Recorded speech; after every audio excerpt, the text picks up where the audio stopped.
Kwa hiyo wewe mrembo umesema nikupatie shilingi ngapi tuondoke? Sema chap chap, ongea na tajiri hapa. Sema wataka shilingi ngapi tuondoke? Mimi kwa sasa hivi ukizingatia biashara ilivyo ngumu hivi na muda wenyewe umeshaenda. We nipe tu 200,000. Nipe 200,000 tu na kupandisha mlima na kushusha kisimani kote we kwa 200,000 tu. Wewe binti, mie naona kabisa umenidharau kwa kiasi kikubwa.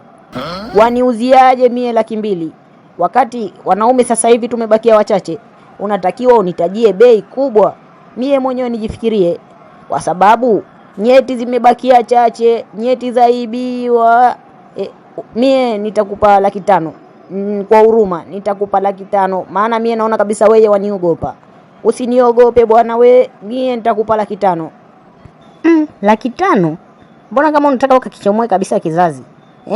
Unataka ukanichomoe kizazi kabisa. Mimi nitakufanyia tu 200,000, ila kwa sababu umesema mwenyewe unataka 500,000, basi twende. Unasubiri nini sasa hapo? Tuondoke mrembo, nikakupe life la kituristi. Expensive shit tikituristi. God damn it. We will live by spiritual ability. Holy spirit, God will give us the ability. Twende mrembo, ka enjoy.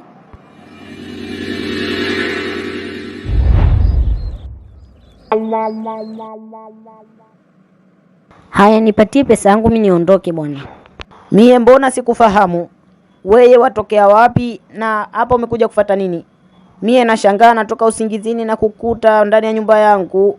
Mie sikufahamu bwana we. Pesa gani ambayo waizungumzia wewe? Hebu acha utani wako bwana. Nipatie hiyo pesa mimi niondoke. Nachelewa eti. Sasa hapo kuna utani gani? Mie nimekwambia nielezee unaitwa nani na hapo mkuja kufuata nini?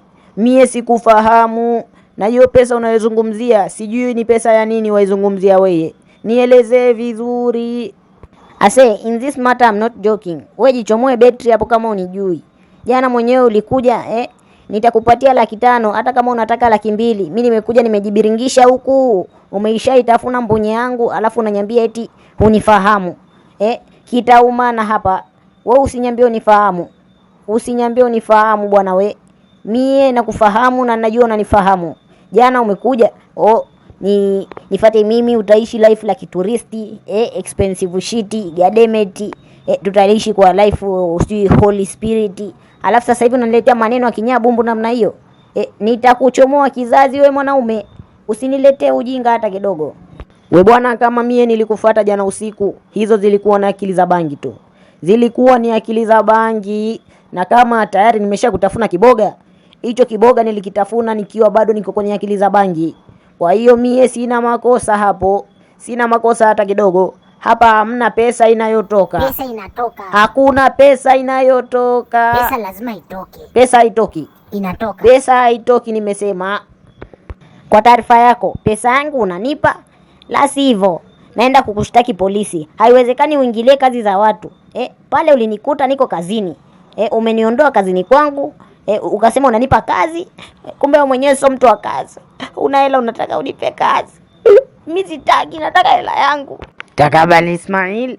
Takabali inshallah. Huwa haza Jamila Malduda tufila. Oya sister, mie si mwema hata kidogo. Naomba ondoa hiyo mbunyi hapo mbele yangu. Toka ndani ya nyumba yangu. Mie nimeshakwambia zilikuwa ni akili za bangi. Wewe kashtaki polisi, kashtaki popote unapotaka. Hapa hakuna hela inayotoka. Hizo ni akili za bangi tu. Ni akili za bangi dada yangu. Naomba unisamehe sana, maana sikujitambua na wewe ukaniamini. Mie hiyo 500,000 naweza kuitolea wapi mie? Naitolea wapi? Hali yangu yenyewe ni kapuku. Kwa hiyo ondoa sura yako mbele ya macho yangu haraka.